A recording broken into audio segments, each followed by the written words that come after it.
Bonjour à tous, bienvenue dans ce séminaire de la série des conversations de recherche. Ce séminaire va porter aujourd'hui sur ce que les États peuvent faire pour déterminer les objectifs de préservation des écosystèmes fondés sur la science, et les débats se feront en anglais. So, thank you for attending this seminar today. So this seminar is part of a wider effort at the IFD Research Department to promote strong sustainability assessments and policies at a national level and globally. And part of this is a program that's been going on for 4 years now to develop the ESCAP framework, which you will hear about in a moment. And the ESCAP framework is meant to serve as a starting point for discussing environmental sustainability targets and also to discuss ways for monitoring up national commitments towards sustainability. Before we start, I'd like to make 2 announcements and present 2 calls funded by IFD that have a direct connection to the discussion today. The first one is an open call for research projects going on, that's still on, an open call for research on strong sustainability assessments. And the second call is for papers for the biannual conference of the IFD Research Department that is happening in December. And this year, it's about strong sustainability and net zero development trajectory. So I link to those 2 calls in the chat in a moment. So we have a great panel today. Paul Eakins is Professor of Resources and Environmental Policy at the UCL Institute for Sustainable Resources at the University College London. And listing his whole biography and achievement would last the whole seminar. So let's just say that he thought about the ESCAP 25 years ago, and here we are today. And we also have Shu Tian, Associate Professor at the School of International and Public Affairs in the Shanghai Jiao Tong University in China. She has dozens of publications and countless contributions in environmental economics and trade, and natural resources management, and in low carbon development. And finally, we have Eric Trommer. He holds a PhD in environmental economics from the Sorbonne University and is currently deputy head of the Biodiversity and Resource Office at the Commissariat Général au Développement Durable in the French Ministry of Ecological Transitions. So before starting, some rules for today.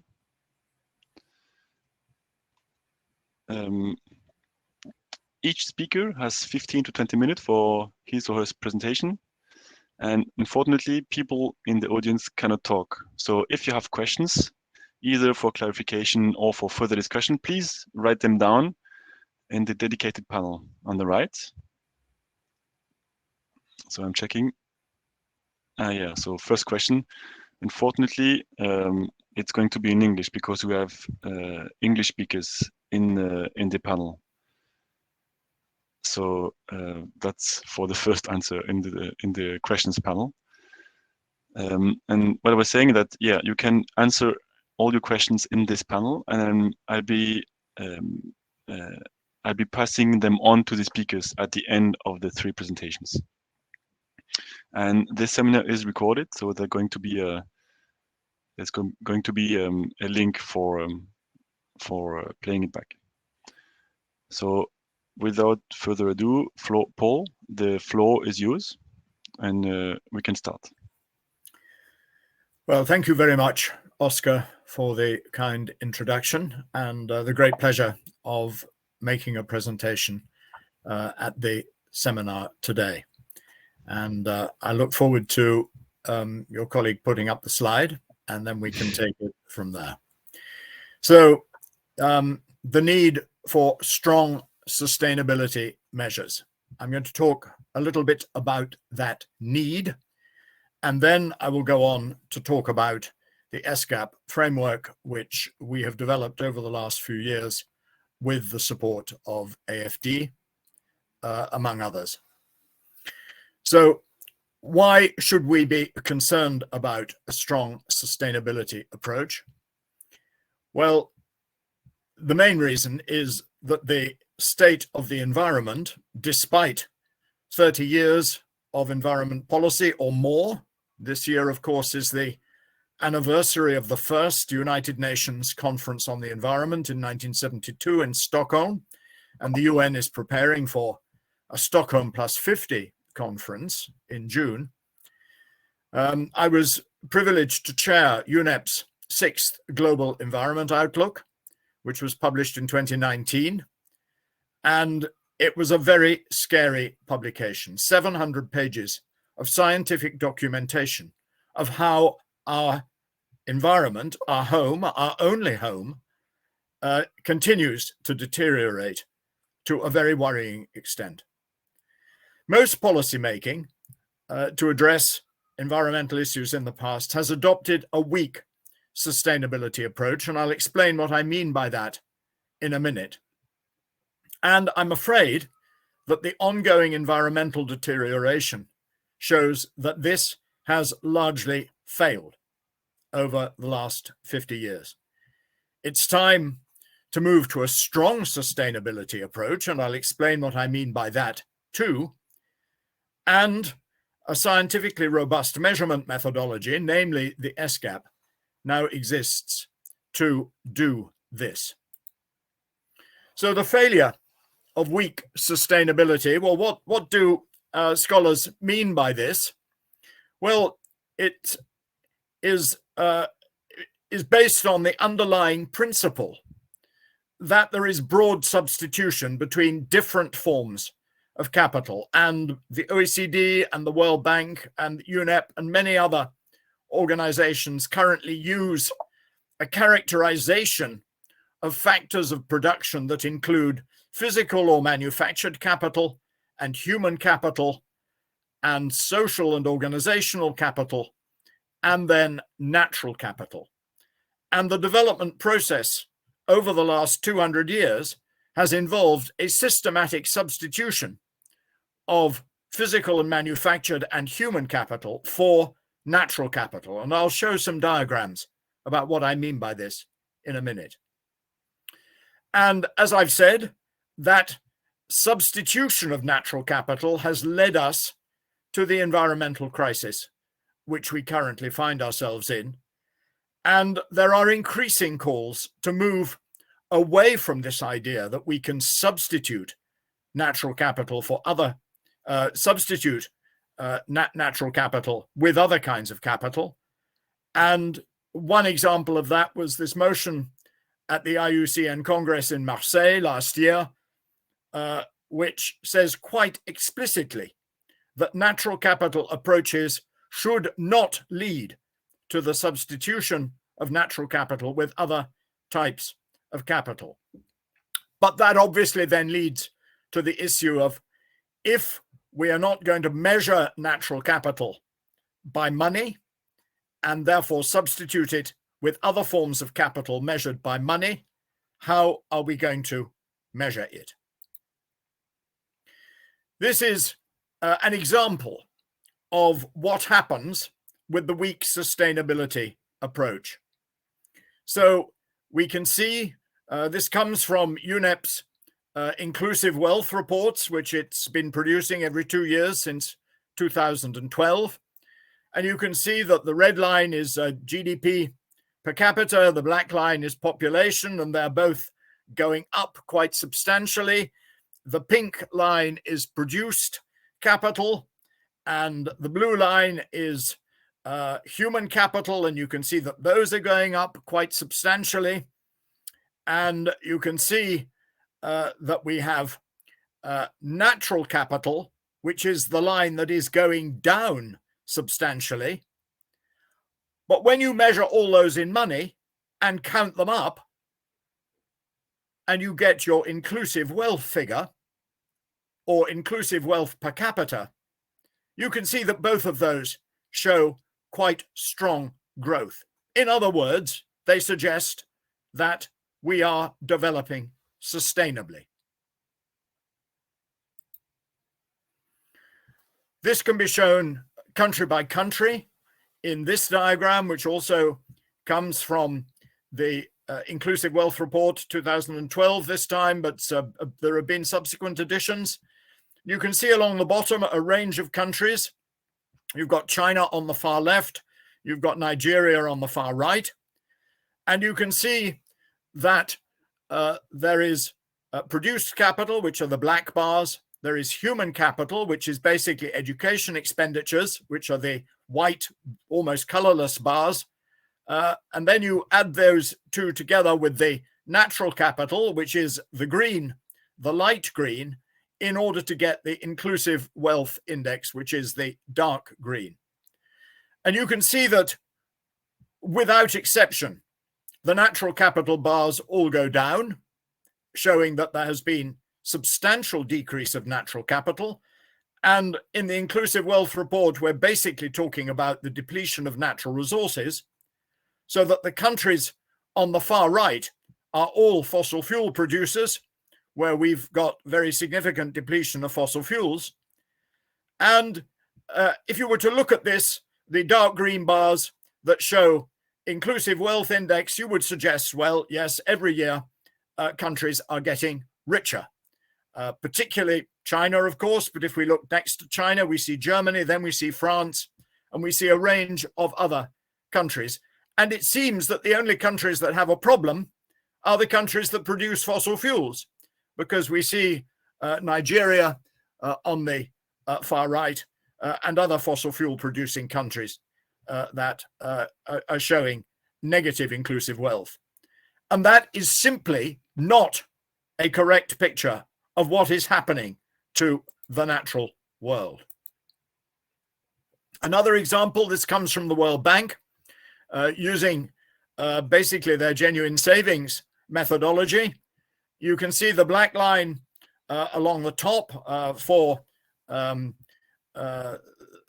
East Asia and the Pacific, and then the second figure downwards looking at Europe and Central Asia. You can see the black line shows quite a healthy gross savings rate.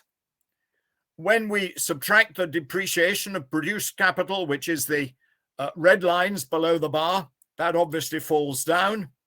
But we can add substantial human capital, which are the orange bars, through education expenditures, and we arrive at the orange line below the black line, which still seems to show a perfectly respectable net savings rate. And again, you would expect the conclusion to come from that the world is getting richer and richer. And it's very apparent, the tiny little bars there that show environmental depreciation, the tiny little green bars, which are almost invisible in this particular picture. Again, you get no idea at all of the kind of environmental destruction, the crises of climate and nature, which the world is currently experiencing. And the crisis of nature is shown much more effectively in this picture from the Living Planet Index, published by the Zoological Society of London. And you can see that since 1970, Latin America and Caribbean has lost 94% of its nature. The world as a whole, which is the middle diagram, has lost 68% of its nature.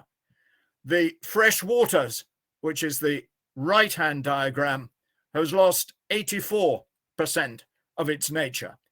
And you get absolutely no idea of that absolute onslaught, what the United Nations has called the war against nature, which humanity is currently conducting from these weak sustainability indicators.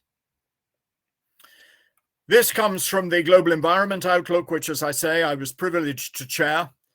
And you can see this was a projection of where we might be on the Sustainable Development Goals by 2030.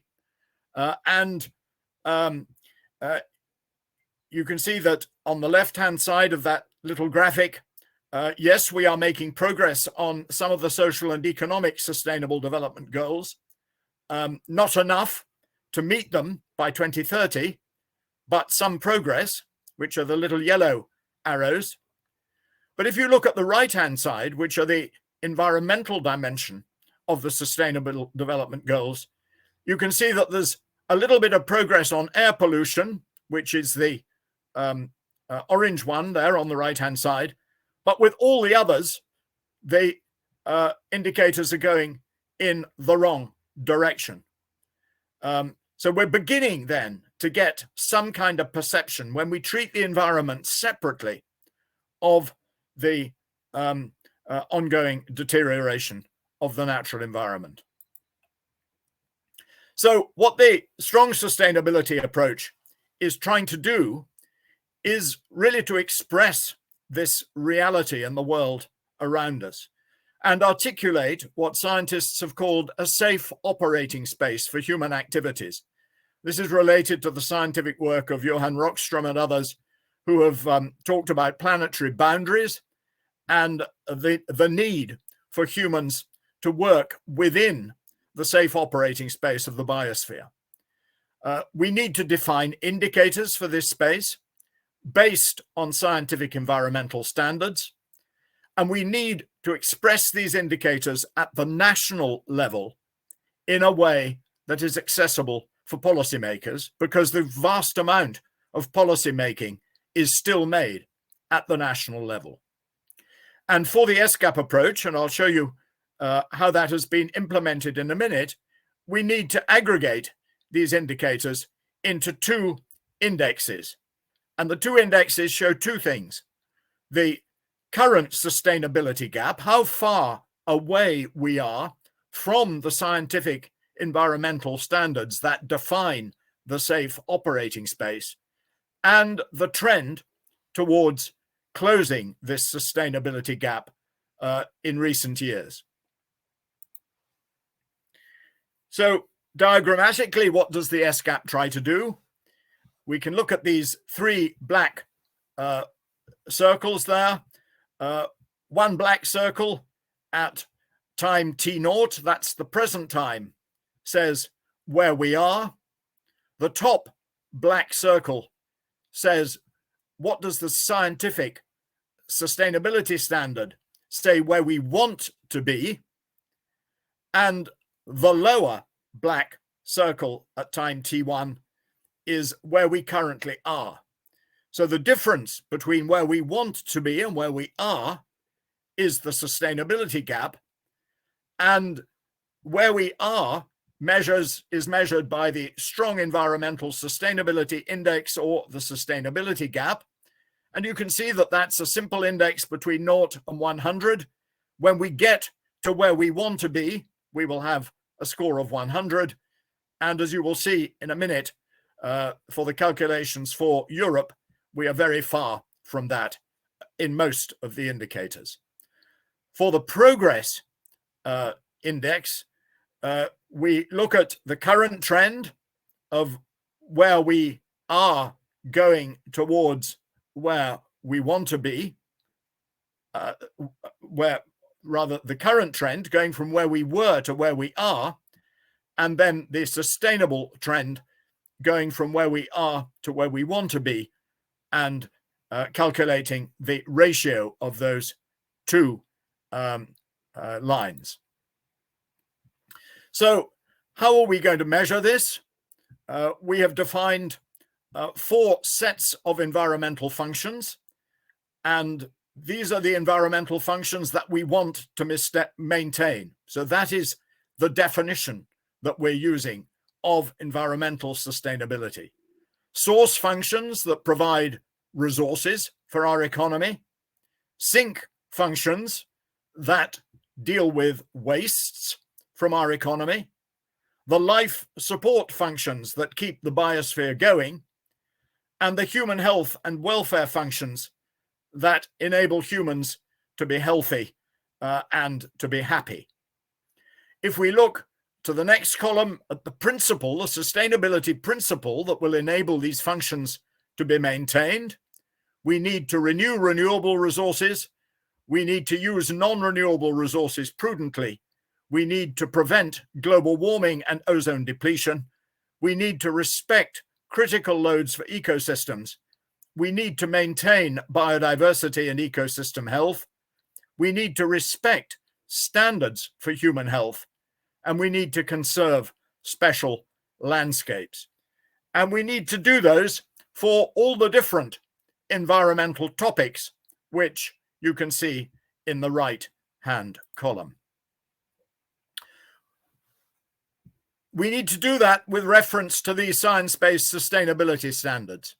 Now, you won't be able to read this slide in detail, but on the right, you have the references from the scientific literature that define where we want to be, where we need to be in order to maintain these environmental functions. Some of them are pressure indicators on the environment. Some of them are state indicators, which are the P and S's here. Here we've got the various standards that this literature seeks to define. And here are the indicators in detail. So the indicators in detail are around the edge of this diagram. So if we start at Earth systems, you can see that we've defined indicators for climate change and ozone depletion. If we move around, we get the soil resources, so acceptable soil erosion. If we move around further, we have renewable resources. And you can see that all these indicators have been defined with respect to scientific sustainability standards. And here is the result from Europe and the scientific paper in which it appears, where you will find a much more detailed description of the methodology. If Europe, the European countries shown here, were sustainable, they would all be colored blue. And you can see that they're not. Most of them have a strong environmental sustainability index of about 50, which is the kind of yellow color. France is there, the UK is there, Sweden is there, Spain, Italy. Some countries are worse than that, and you can see the orange colors there as they go down. We've got Germany, we've got Poland, and other European countries. That gives you a snapshot of the continent as a whole. We can define those colors too across the different functions, the source, sink, life support, and human welfare functions, or we can define them with regard to the various topics, renewables, non-renewables, global processes, etc. And you'll find all that in the published paper. This gives another representation of the situation as a whole. The blue dots are for the European countries as a whole, whereas the grey dots show the individual European countries that were in this data set. And you can see that performance varies very widely right across these different environmental indicators. For ozone depletion, which is one of the sink function ones, you can see a single blue dot very near 100%. For climate change, which is one of the other sink functions, you can see that it's all the countries are very near the bottom of that index, with various differences across these indicators. This is an incredibly useful data for policymakers because they can see where it is that their environmental policies are falling short and how they need to improve them in order to move up in the strong environmental sustainability index. Here are the indices for these European countries as a whole. You can see France has been highlighted there because this is a seminar for AFD. And you can see that Finland is currently at the top with a score of near 60, and Belgium is currently at the bottom with a score of a little more than 20. And they all ought to be 100 if we were being sustainable. And you can see that there's a huge difference between this indicator set as to how sustainable these countries are compared to the weak sustainability indicators that I was talking about earlier. And this is an even more useful diagram for policymakers because the red bars there indicate the sustainability gap that needs to be closed by environmental policy in order to reach sustainability. The NI is the normalized index, which is between 0 and 100, and the TR is the trend that shows that whether between some past date and the present date, things are getting better. In other words, we're closing the sustainability gap, or they're getting worse.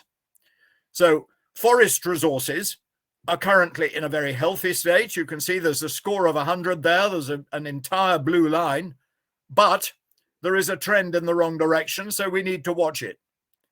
In contrast, fish resources, which is the next one down, there is a very long way to go for sustainability with a score of only 21 and an indeterminate trend at the moment. And you can work through those different indicators in your own way. Ozone depletion shows that European countries are meeting the sustainability standard. And of course, that's thanks to the Montreal Protocol. Whereas climate change, you can see there is a score of 0 because all European countries are still very far from having carbon dioxide and greenhouse gas emissions that are sustainable and are consistent with a stable climate. So the conclusions. The systematic trade-off of natural capital, resources and the environment for economic gain has brought about the crises of climate, nature and pollution. And I must stress, these crises are with us now. They are real costs. They are taking the lives of real people, and they are an enormous threat for the future. The weak sustainability mindset, which has justified this trade-off, must be abandoned. We will always find reasons for preferring economic improvement to environmental sustainability, as the last 200 years have shown. To move to a strong sustainability approach, we need science-based environmental standards. This defines the safe operating space, and then we need environmental policy to get us into the safe operating space by meeting those scientific standards. We need a dashboard of indicators, and I've shown you an example of that. And these indicators need to be aggregated into a single number to give policymakers and the public an immediate view of how far the country is from the safe operating space and whether it's moving towards it or not. A simple approach, very comparable to the use we make of GDP numbers for the economy. And the ESCAP approach fulfills these strong sustainability criteria. It's been calculated now for Europe and with other projects, partly with the support of AFD, we've calculated it for Vietnam and for Kenya. So it is relevant to developing countries. And also 2 other countries have produced sustainability, strong sustainability indices. One is China and the other is Japan. And it's with great pleasure that I think I'm now going to hand over to my colleague Qian Xu from China, who has been doing this work at Shanghai Jiaotong University. So thank you very much for your attention, and I hope you found it interesting. Thank you.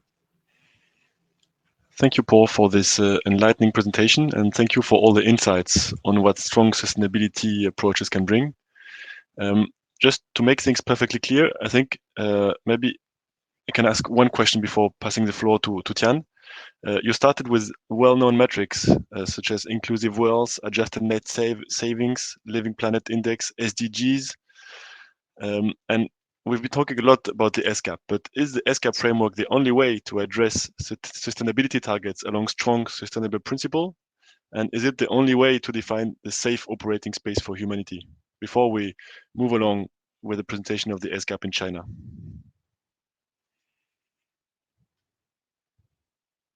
Paul, you're muted, sorry. Thank you, Oscar.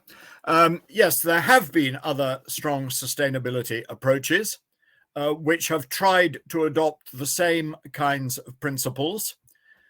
In one of the papers that we've published, we do discuss those at considerable length, and it's because we don't find them satisfactory that we have developed the SCAP approach. I don't have time to go into them now, the different ones, but many organizations, including IUCN and other environmental organizations, have been convinced for some time of the need for a strong sustainability approach and have been developing these approaches. But I think, and I'm probably biased, that the SCAP approach is currently the most robust scientifically and the most effective for policymakers. Thank you, Paul. And Tian, the floor is yours. Thanks, Oscar. Thanks, Paul. Hello, everybody. My name is Xu Tian from Shanghai Jiao University. I'm so glad to give the brief introduction of the ESCAPE evaluation of environmental progress in China. Today, I will try to introduce this topic from these three contents. With the rapid economic development in China, environmental issues become more and more severe. So in order to solve the environmental problems and also balance the economic development and sustainable development in China, Chinese government proposed the idea for the ecological civilization. So after that, many types of policies aim to manage the issues from the water, land, soil, and also the air pollutant just implemented in China. And also during the past decades, the central governments and the local governments try to invest the funds for the environmental issues. So from these figures, we can see the efforts made from the governments for the different areas. Institute or universities tried to measure the performance of the environmental progress from the policy-based perspective. But as Paul mentioned that it is very important to measure the performance of the environmental progress from the science-based perspective, because this is benefit for our understanding relates to the quality of the natural system. So under this background, for China, this type of evaluation is still uncovered. So we had a joint program between UCL and SGTU try to identify the status and the issues of environmental sustainability in China at the national and the provincial levels from the science-based perspective, providing the useful implications for policymakers to improve China's sustainability in different areas. So in order to finish this project, we try to evaluate the situations in China based on the ESCAPE framework developed by UCL teams. And also during this process, we had many times communications with each other. For this ESCAPE framework, there are totally 3 key steps. The first one is we need to collect the data according to the ESCAPE indicators, and then we need to select the normalization methods according to the data availability. And then finally, we try to quantify the performance of environmental progress in China. So here, I just try to give the brief introduction of the data treatment for Chinese project here. Firstly, we need to match the indicators between the escape and the situations in China. For the escape indicators, generally, it included 22 indicators focused on these 4 ecosystem functions. In order to match the data in China, we need to collect 2 types of data for each indicator. It included the basic data and also the science-based target of the indicator. So after the data collection, we found that only 15 indicators can match with each other from the public sources. So finally, we just try to evaluate these indicators. And then the next step, we try to select the suitable normalization methods.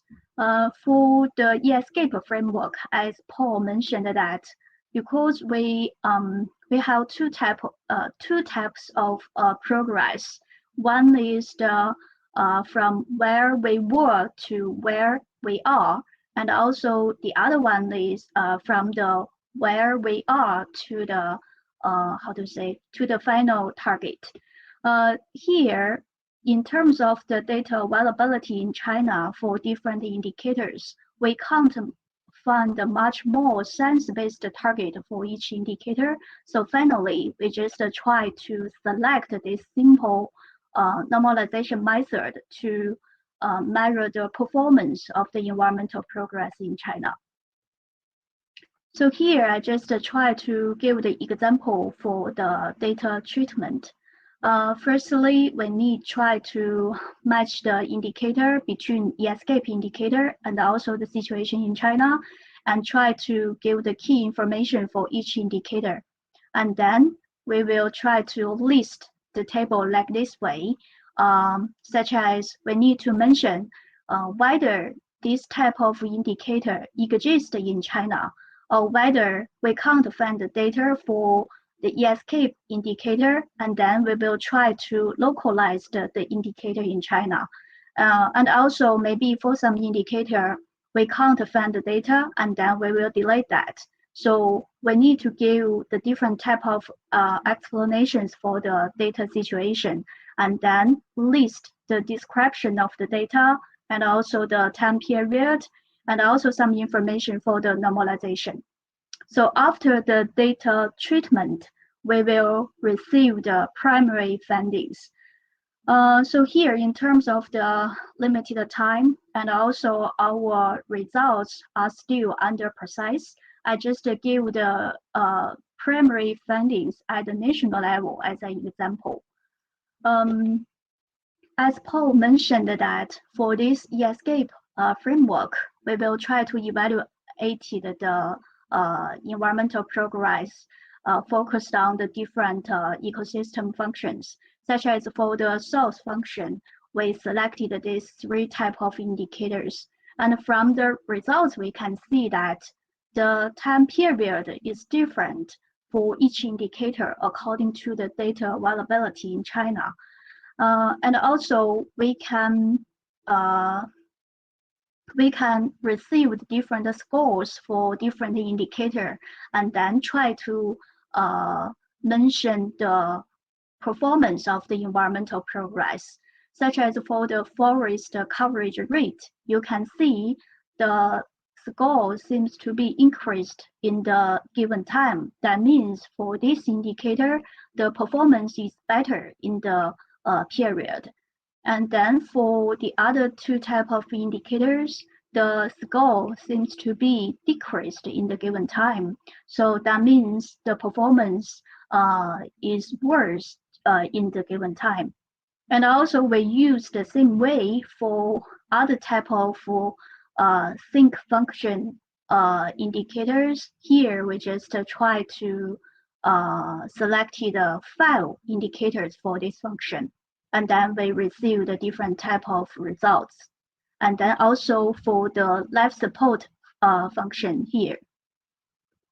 And finally, we try to focus on the human health and the welfare function, just included 5 indicators in our project. So from the primary findings of our project here, we summarized the implications. The first one is it is very important and also urgent to find or set up the science-based target for each indicator in China. As I mentioned, for most of the indicators, we can't find this type of target in China, so it is difficult to evaluate the environmental progress for the quality of the ecosystem. So here, just try to suggest the central and the local government need to think about how to set up the science-based target for different indicator, and also incorporate this type of indicator for the 5-year governmental plan. And the second one is we found that the data availability at the provincial level is not so good. Because our project tried to identify the environmental progress both at the national and at the provincial level. But during the data collection process, we found that for some indicators, it is so difficult to collect the data at the provincial level. So here we just try to suggest that for each province need to think about how to build up the public sources for the data. Because this is very important in China. We all know that the disparities in China is huge. So in this way, this will be better for the sustainable development for each province in the future. And the last implication for our project is that how to build up the global standard and the global cooperation. For example, the escape indicators are most from the European standard. And also for different type of indicators, they can try to find the science-based target for each indicator. But this type of performance is worse in developing countries such as China. So I just want to say that how to build up the cooperation between the different countries to push forward this type of work. Maybe the organizations such as the AFD or the UNEP need to make more efforts for this type of cooperation in the future. These are the key information I want to share today. Thanks for your attention. Thank you. Thank you very much, Tian, for your presentation. It's interesting to see the potential for all this in China. I have no doubt that it can bring a lot of insights for the whole world. There are a lot of questions in the chat. I'll be sorting them out, but maybe we can start with Eric's presentation first so that we can leave some time at the end for reactions. Okay, great. Yeah, Eric, the floor is yours. Okay, thank you very much. And well, thank you very much for the 2 very inspiring presentations. So I'm Eric Tromer from the Ministry of Ecological Transition in France. So I'm going to give some, well, personal thoughts on strong sustainability and public policies. So there is the outline of my presentation. So what I want to show is how strong sustainability is advancing on the international stage. There is, I think, a dynamics towards strong sustainability, how also at the European stage, we are setting policies and targets to protect critical natural capital based on science-based targets. And finally, some slides on France and the French assessment of biodiversity. Well, to begin with, I'll be redundant with Paul's presentation, but just as Costanza and Daly said, human-made capital and natural capital are in general complements, they are not substitutes. So that's why the notion of strong sustainability is so important.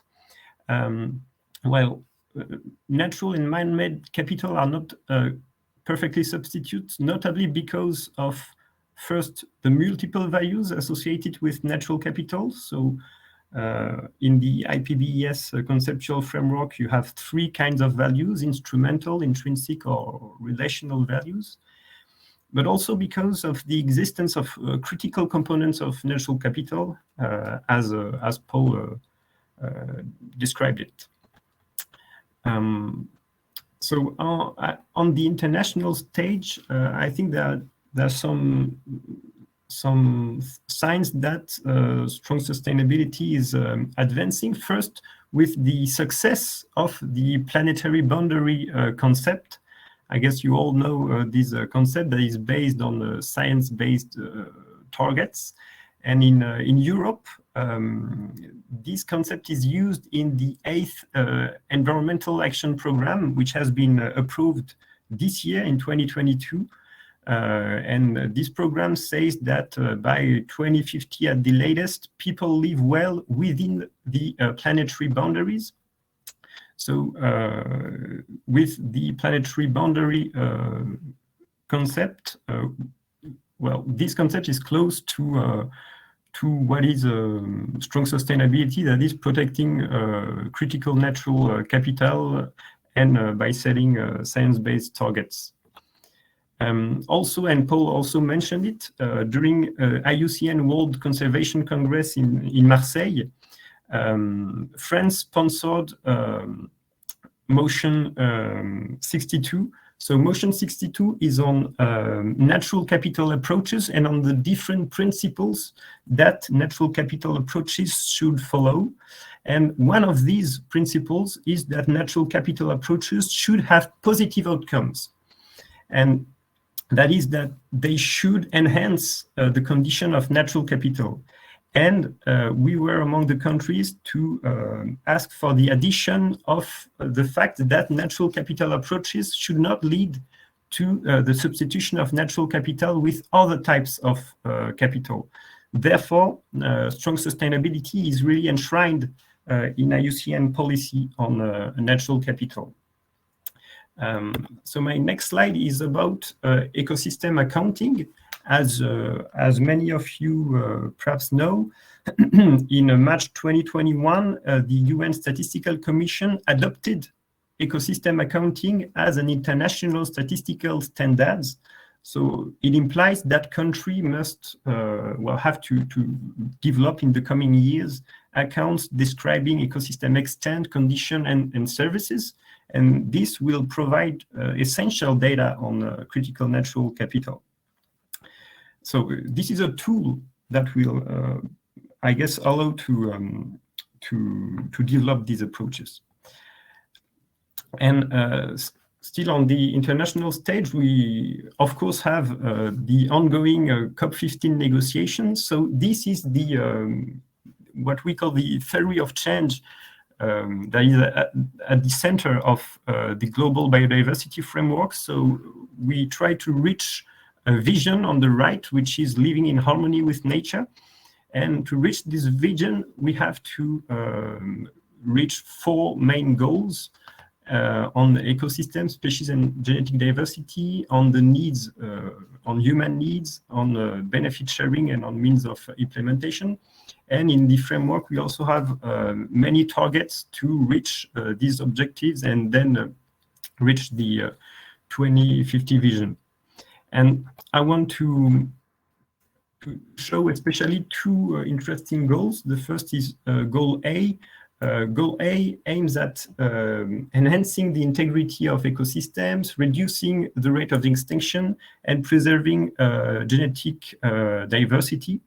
So this really relates to essential elements of natural capital with essential functions that we could describe as source, sink, and life support functions as in the SGAP framework. And the second goal I want to show is goal B, which relates to the fact that nature's contributions to people should be valued, maintained, or enhanced through conservation and sustainable use. And this also relates to essential function of natural capital. So with this global biodiversity framework, we may have policy targets at least to preserve critical natural capital. And during the recent negotiations in March 2022 in Geneva, there were many demands for introducing the notions of first achieving a reduction of ecological footprint, but also the notion of planetary boundaries. And then, well, Kunming should take place this year, but ahead of it, there will be new meetings in June, and notably a meeting on the monitoring framework. And the aim of these meetings will be to define relevant sets of indicators and standards for each goal and for each target of this framework. So the idea is also that these targets should be science-based, of course. So this is for the international stage. Now I want to say some words on the fact that European policies, I think, set lots of objectives and also science-based targets to protect critical natural capital. So many of these targets are used in the SGAP. And so first I begin with the EU 2030 Biodiversity Strategy, which says that actually EU environmental legislation is good. And what is needed is to fully implement and enforce this legislation. And the strategy says that especially the nature directives, so I will present them, are fit for purpose, but they need to be really implemented and enforced. And what's interesting with these directives is that they aim at protecting critical natural capital, mainly using science-based targets. And this is these targets that are used so Uzubiak-Galliano and Ekins in the recently published paper. So this is a graph showing on the left the SGAP index, the strong environmental sustainability index for terrestrial ecosystems. So this is based on targets set by the Habitat Directive, not the Birds Directive. This is an error. In the center, you have the strong environmental sustainability index of freshwater ecosystems, and these targets come directly from the Water Framework Directive. And on the right, you have data on, you have the strong environmental sustainability index for marine ecosystems, and these are targets that come from the Marine Strategy Framework Directive, at least in part. So I want to show more precisely the example of the Marine Strategy Framework Directive, which is interesting because in this directive, we define the good ecological status of marine ecosystems based on a dozen of descriptors. So you have biodiversity, non-indigenous species, food webs, commercial fish species, contaminants, marine litter, etc. So we find the same kind of big types of ecological function as Paul described, that is source, sinks, life support, etc. And to set targets for each of these descriptors, we have a government order which was signed by our French environment minister in 2019, that sets science-based good status criteria for each of these descriptors. So just I showed two descriptors. For commercial species, we have indicators based on fishing mortality, on spawning stock biomass, and size and age structure of population. And for marine biodiversity, we have many indicators, including bycatch mortality of birds, turtles, etc., and also abundance of birds, turtles, marine mammals population, etc. And this allows us, in fact, to compute the gap between the current status and the good status. So this is a map of French waters around around Brittany, which is the western part of France. So there are different marine zones that are represented here, and each dot represents the gap to the good ecological status of marine mammals and turtles in these waters in Western France. So the red dots represent a big gap with the good ecological status, yellow dots an intermediate gap, and green dots a small gap. So, well, as you see, there are some green dots that are linked in part to a protected area. So this is an approach that is, well, what's interesting here is that we have critical natural capital, science-based targets, and also an estimation of the gap with the good ecological status. And that is the kind of data on which we base our planning exercises. So we have planning documents that will be approved in this year, or in 2022, based on this kind of analysis. And well, finally, some slides about France. Well, again, about France. So there is a recent publication by the French Ministry of Environment on France, the position of France in environmental international rankings. And SGAP is part of the considered indicators of sustainability. So just to say also that France is interested in actually in SGAP work. So there are many others other indicators that are investigated here. So the Environmental Performance Index, Green Future Index, etc. Very different types of indicators with different also structures. Some have arithmetic mean, some have geometric mean, etc. And as I said in my first slide, one of the reasons why natural and man-made capital are not perfect substitute is notably because of the multiple values associated with nature. And I think that understanding these multiple values can be complementary to assessing the condition of critical natural capital and protecting critical natural capital in a strong sustainability perspective. And that's notably the aim of a program that we are developing in my team, which is the French Assessment of Ecosystem and Ecosystem Services, launched 10 years ago. And so in this assessment, at the same time, we're trying to assess the condition of ecosystems, so their good ecological status, but also values, be it instrumental values, heritage values, etc. And we also derive, when it is feasible and relevant, we also derive monetary values. So just to, as examples, I show here an example of forest recreational services. And this is a map of the marginal cost of closing 1 hectare of forest in a department close to Paris. So in red, it's when this marginal cost is larger than 1,000 because of the loss in forest recreational services. And we also develop data on, also there are works on pollination, for instance, that shows that the contribution of pollination to crop provision corresponds to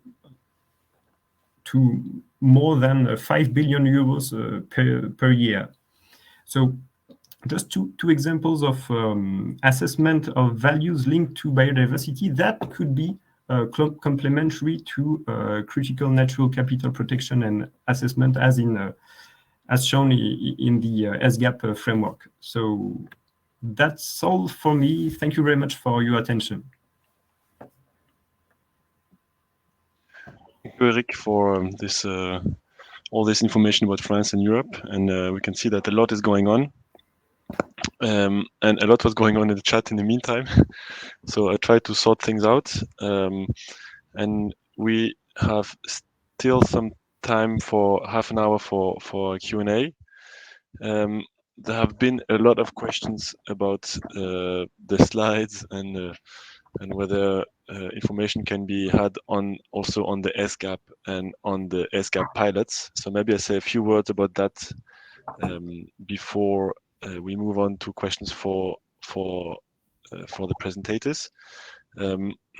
So a replay will be made available from this presentation, where you can access where you can see again the different slides of Paul and Eric and Tian. And we're still working out if we can make the PowerPoints available. We will tell you about that in a short time.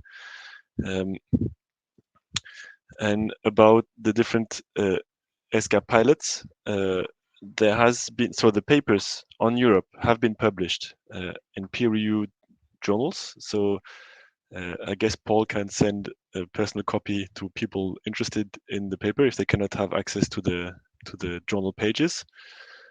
Other than that, I shared the link with a UNEP document, UNEP report, talking about the SGAP as well, and mentioning the pilots in Kenya and Vietnam, and making an explicit link between strong sustainability as presented in the SGAP framework and the SDGs, so that may be of interest for some of you.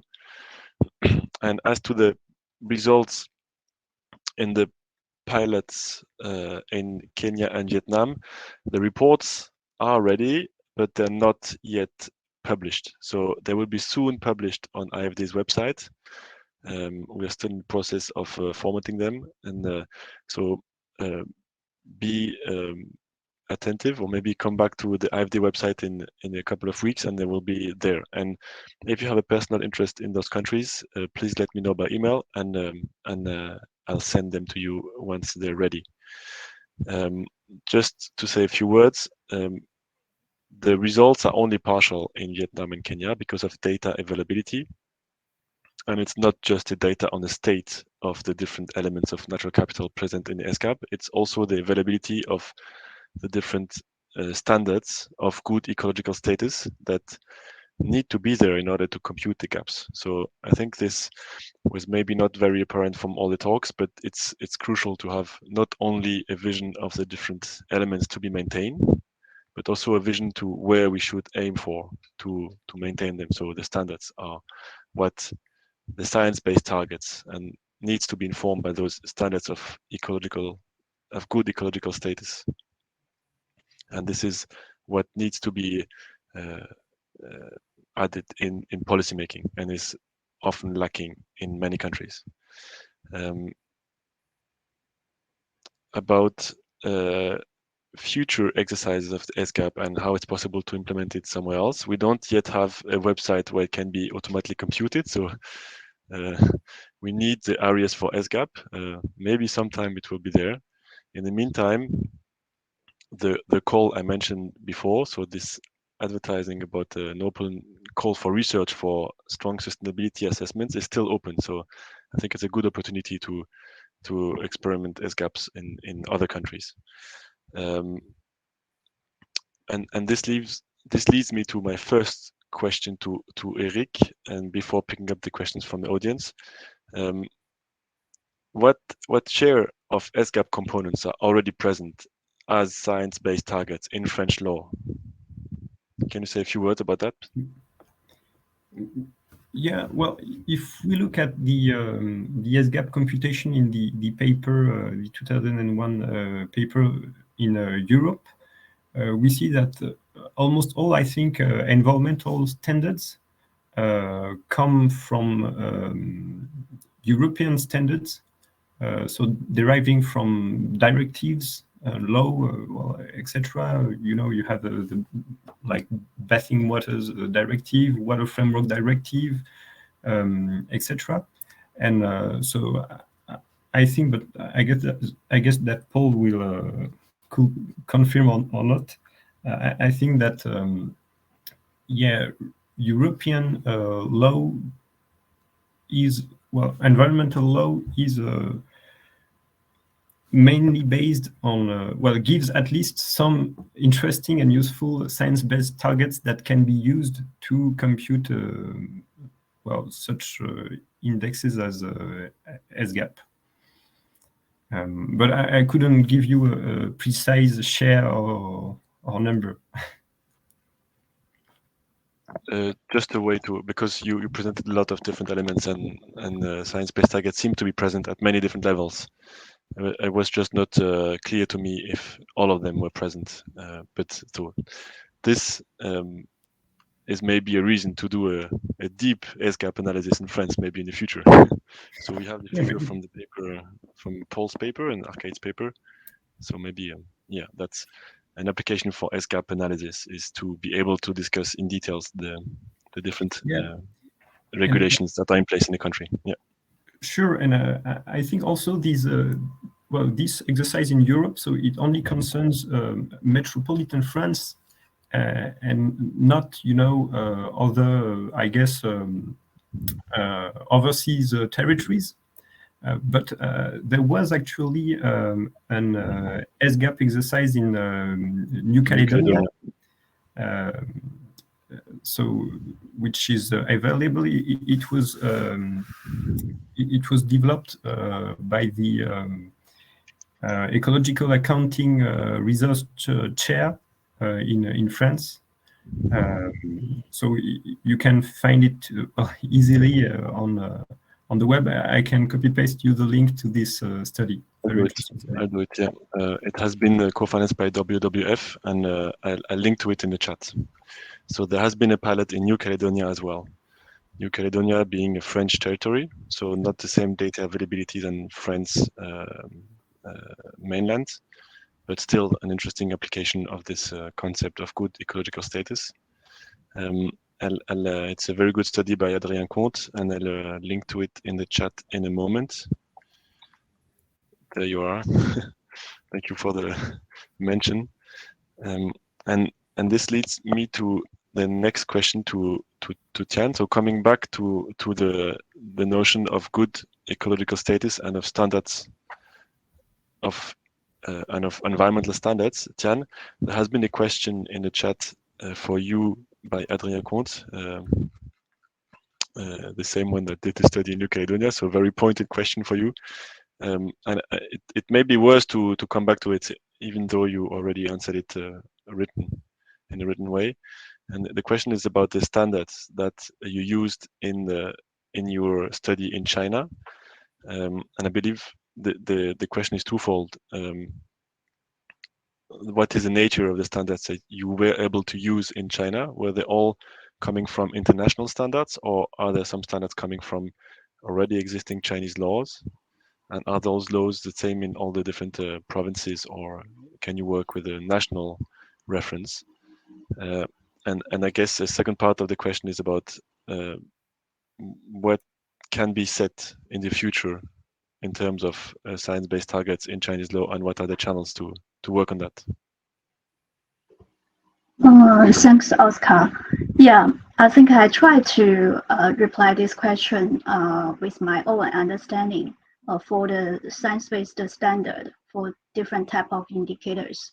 And also this is my own question as well during this, for this project. I think, to be honest, for the science-based standard for each type of indicator, that will be the indicator can reflect the quality of the ecosystem. So maybe that should be the global level standard, but I'm not sure whether my answer is correct or not. Maybe Paul can try to make up for my explanation a little bit. Thank you. Paul, do you have something to say? Please go ahead. Yes. The intention with the science-based standards is that they're basically universal.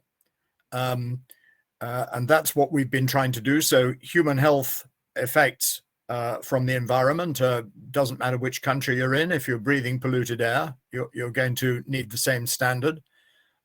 Similarly with the source functions of sustainable fish, sustainable forests, So we can see that there is a definite element of universality. Probably the most interesting ones are going to be the ecosystem condition ones, the ones related to biodiversity. And those are easily the most difficult ones we found to both to calculate and to find environmental standards. And in the Kenyan and Vietnamese studies that we did, they were also the most difficult because the data to get ecosystem condition, I think you saw Eric's slide that showed all the aspects that feed in to ecosystem condition in the European context, and many countries don't have data at that level of detail. So there need to be compromises as we calculate the SGAP for different countries, depending on the data availability. But as you found, Chan, you were able to use about 15 of the 21. The number was a little less in Kenya and Vietnam, and you'll be able to see that. People will be able to see that when those reports are published. But the whole issue of data generation about the environment, I mean, is a huge ongoing issue, and there are still many of the SDG environmental indicators where we don't have proper data for them. So this is not by any means a problem that's confined to the SGAP. Yeah, about this data availability topic. Yeah, thank you, Paul. And I have another question for you in the chat just afterwards. Just to mention this data availability issue, a lot of effort is put into generating data on the environment. It just seems that only a small part of this data is actually related to the state of environmental functions and of natural capital. And the SGAP is a framework that can help direct efforts towards meaningful data for protecting the environment effectively. So there is a strong theoretical background to this SGAP framework, which explains why we are focusing this whole talk on it, even though we made explicit links to other frameworks such as the SDGs and so on. And Paul, I think there is a theoretical question for you, at least linked to environmental economics by Rachid Rabeh. Can you explain a bit more what you mean by substitution? Yeah, with some examples maybe. Yes, of course. The clearest example, I guess, is soil fertility. I was involved in a research project just recently, which showed the extent to which soil erosion in the United States has been substituted by artificial inputs of fertilizers, particularly. And it's dramatic, but the natural fertility of most farmland soil in the United States is now a small proportion of what it was. And if it wasn't for artificial fertilizers, it would produce probably about 10% of the crop that it currently produces. And that's a clear example of substitution for natural soil fertility by another input. At the more personal level, I guess, if you're looking at air pollution, which is a problem in most of our countries now, individuals substitute clean air for masks. And I cycle a lot around London, and you often see cyclists cycling in masks because they are badly affected by the air pollution of the air. So instead of breathing clean air, we have to buy masks so that we, our health is preserved. So I think if you, Rashid, I see you're an academic, if you go through the various environmental topics that we discuss in SGAP, for most of them, you can see how humans have tried to substitute for the depleting natural resource, have tried to substitute with capital. I can take the example again of fish stocks. We know that fish stocks globally have probably declined by something like 90% from what they were in the 19th century. And of course, we've reacted to that by building bigger, more powerful ships with far more powerful technologies and much more destructive technologies to substitute for the decline in the number of fish. So although we still catch a lot of fish, we only manage to catch a lot of fish because we have these very powerful boats with very powerful technologies, with radar and all sorts of things that enable us to locate the relatively few fish that are left. So I think it would be an interesting academic exercise to go through each of those things and say, well, how is it that humans have coped by substituting the physical and manufactured capital or products for the natural capital that is so depleted?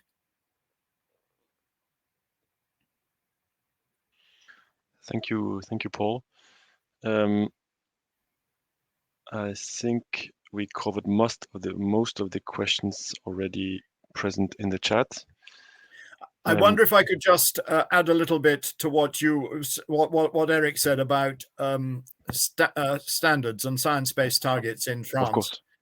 I mean, this was the huge work which my PhD student, Arkat Uzubiaga, who's the lead author on the papers that we've published, this was the huge work for his PhD to identify these science-based standards.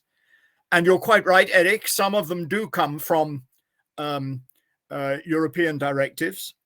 And it was very encouraging to us to see the extent to which European policymakers were beginning to take notice of science-based standards. At the same time, quite a lot of the standards were not what we would call sustainability standards, they were policy targets. So the policymakers were adjusting what we felt was the science-based sustainability target in line with what they thought was politically achievable, and we called those policy targets as opposed to science-based sustainability standards. Now, obviously, policymakers, politicians have to reflect the national circumstances, and I'm not suggesting everyone could jump immediately to implementing sustainability standards, but we think that it's really important to have those sustainability standards available so that policymakers are aware of what the overall challenge is environmentally. And of course, they will progress towards those standards incrementally through policy targets, which may be less demanding and may not be in line with the science-based targets.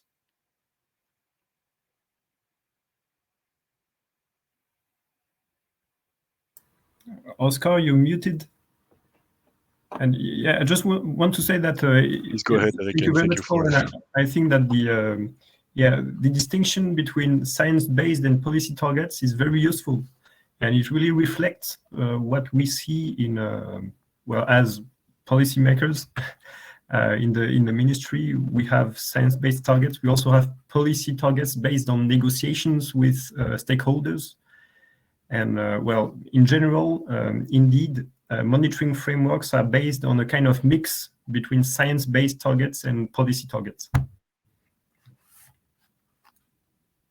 And Eric, maybe you want to expand. There is an interesting comment by Natalia Mattia in the chat, talking about substitution.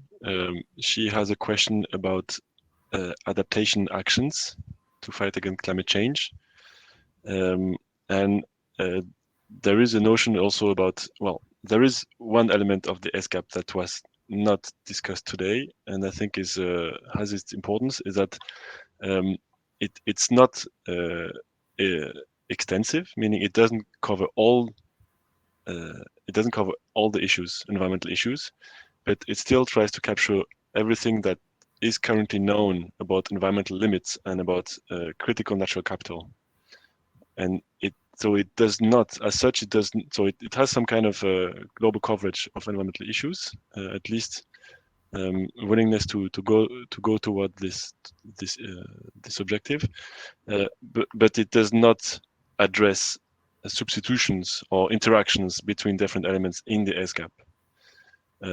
So to what extent do you think that adaptation measures can be expressed in terms of sustainability issues? Is it only a policy issue, or can it be expressed as an environmental issue as well? Paul, Eric, and maybe Ken. Maybe someone wants to answer first. I think it's a very interesting question from Natalia. I mean, if I think of adaptation to climate change, for example, there are all sorts of ways in which we can try to adapt to the climate change which is inevitable now. Some will make climate change worse. So if people react to higher temperatures in very hot countries by installing more air conditioning in their homes and in their offices and factories, and this air conditioning runs on fossil fuels, well, you can see that we're going to get more greenhouse gas emissions and we're going to increase climate change. There are a substitution, there's a subset of adaptations called nature-based solutions, where people try to adapt to climate change by recreating natural capital. And I'm thinking particularly of green spaces in cities, where it's scientifically been proven many times that more trees in cities can moderate the heat effect of cities and is one way in which cities can be made more livable. So that again has lots of other good effects. So whereas air conditioning has lots of bad effects, increasing green space in cities increases the local air quality, as well as obviously reducing the heat effects of climate change. So as we know, the natural systems are all interconnected. We're talking about the Earth system, and we always have to try to take account of these different effects and of unintended consequences of fiddling around with, with the natural systems. So those are just some examples, but it's Natalia's question shows that she's already thinking in those sorts of terms.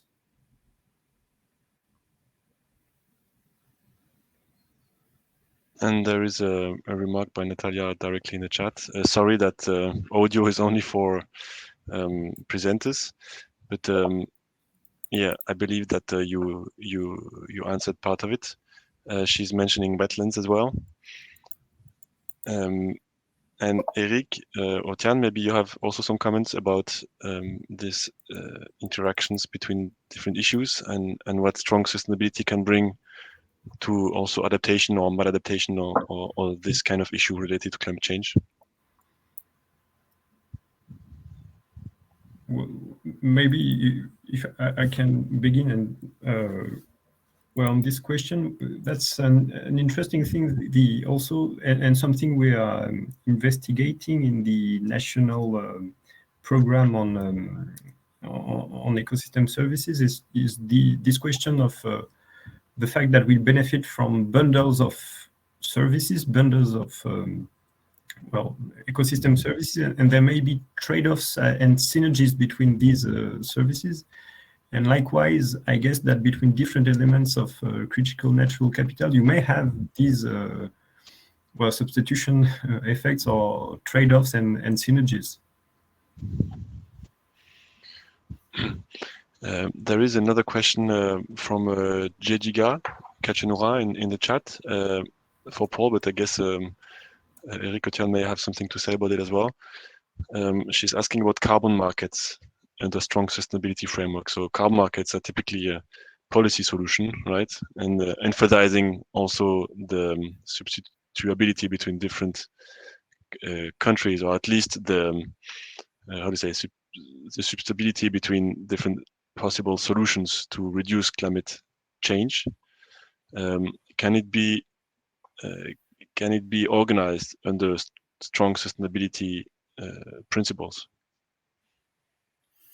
Well, that's a really interesting question, Jijiga. Thank you very much. I've got 4 master's students doing their dissertations on various aspects of carbon markets this year. So I'll be in a better position to answer that question at the end of August. But for the moment, I imagine you're talking really about the ability of both natural systems with forests and soils, but also perhaps technological systems such as direct air capture systems, actually to take carbon out of the atmosphere now that we've put so much carbon into the atmosphere, and whether this could be used, the finance for this could come from those companies and countries that have fixed carbon targets, carbon reduction targets, to do that. And we know that Mark Carney and others in the financial sector are very enthusiastic about this as a way of bringing more money into carbon reduction. I am much more skeptical because at the moment I see that the carbon markets are almost completely unregulated, and there are all sorts of companies and people making claims about carbon capture and carbon storage and carbon offsetting, which are completely unjustifiable. And they encourage people to think that by planting a few trees, you can offset the carbon emissions that you're incurring. And so they often are acting as a substitute for carbon emission reduction, which has to be the first, in my view, has to be the first priority for addressing climate change. If we could get the market regulation sorted out through the various initiatives that are ongoing, I mean, RED Plus, you may be aware of, is probably the most obvious, then clearly this could be a way of engendering the very large transfers of finance from developed countries and companies to developing countries. But we're a very, very long way still for these markets to have adequate monitoring, reporting, and verification, so that we can be confident that when people say that they are reducing a ton of carbon emissions from the atmosphere, that ton of carbon emissions is actually being reduced and is going to be stored for the hundreds of years that the carbon that is being emitted is going to stay in the atmosphere. And that's a hugely difficult process. And at the moment, as I say, I don't think we're anywhere near a carbon market in which I would have any kind of trust. And so this also pertains to the other dimension of the SGAP is how do you certify that it's coherent or it goes toward the objective? So is it really virtuous? And also it has no incentive for the first solution that we should seek for, which is avoiding damage. Absolutely. And we have another interesting question coming back to the standards from Benoit Faveur du Peg. You probably can read it as I can. It's about the universality of standards.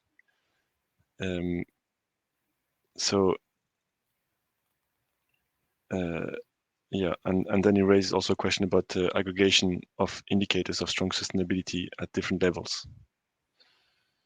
So if standards are not universal, can we compare countries, and can we aggregate different measures in different areas?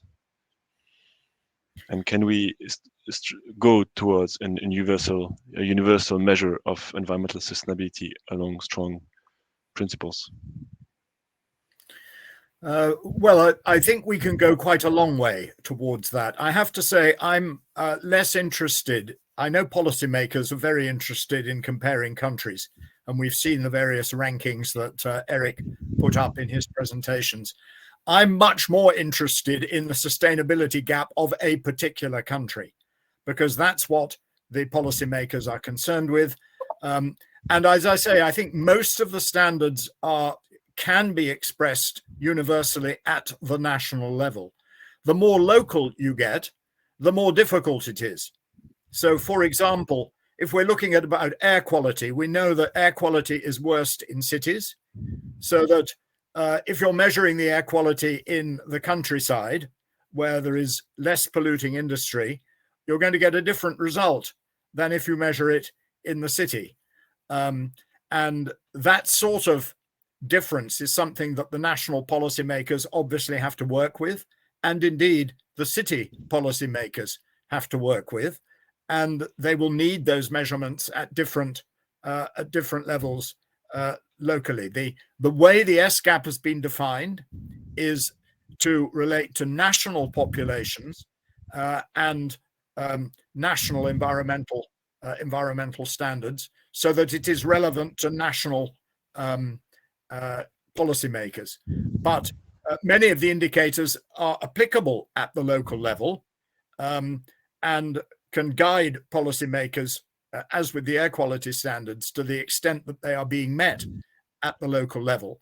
And I think it is that business of really closing the sustainability gap between current performance and the science-based standard. That should be the focus of the policymakers' attention, rather than worrying about where they are in some putative global international league table.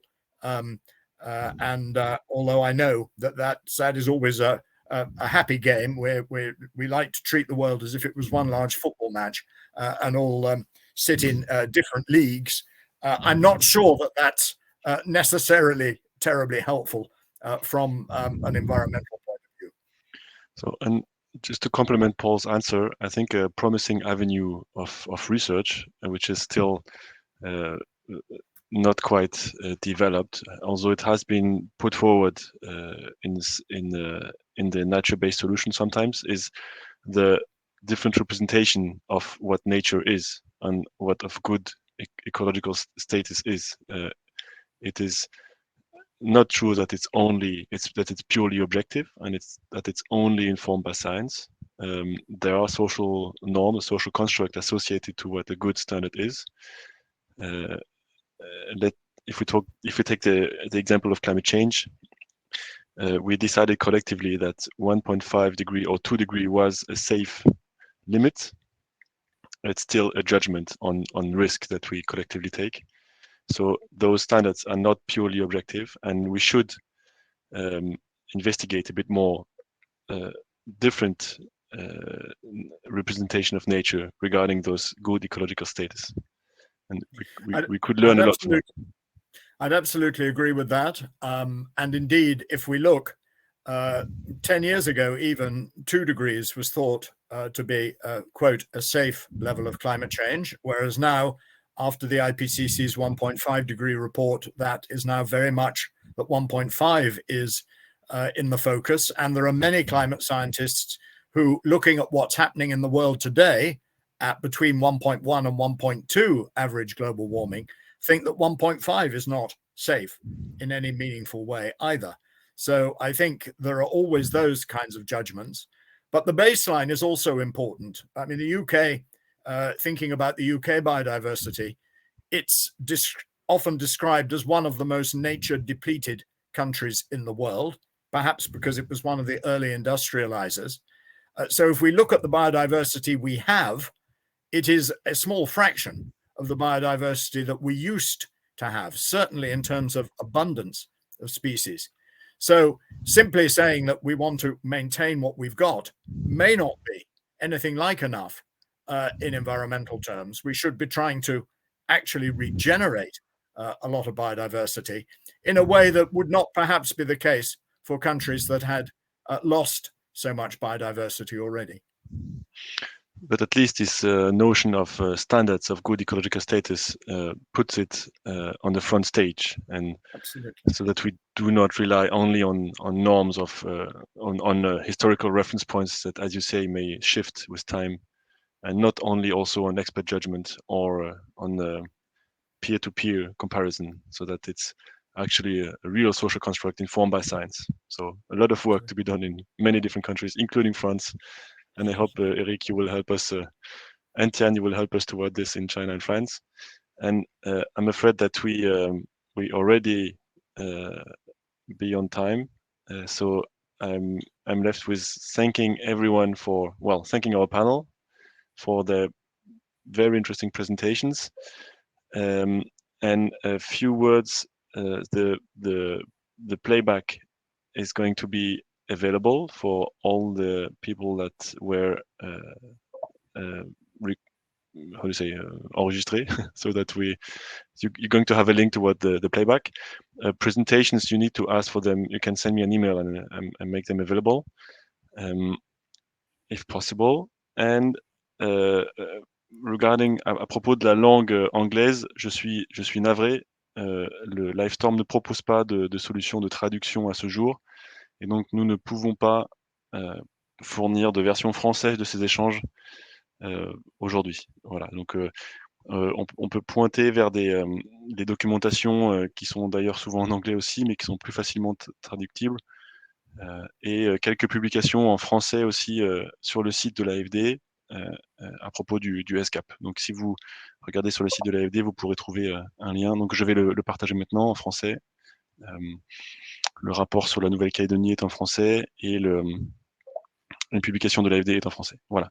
Avec ça, je vous remercie tout le monde and I thank all the participants as well for the question and the interest. And I'm hoping that this is only the beginning about this discussion on strong sustainability. And the next steps are coming. And see you at this IFD conference in December. Thank you everyone. And I'm just sending the emails and just sending the links. J'envoie les liens and I'm closing this chat. Thank you very much. Thank you very much. Thank you. Thank you very much. Thank you. See you.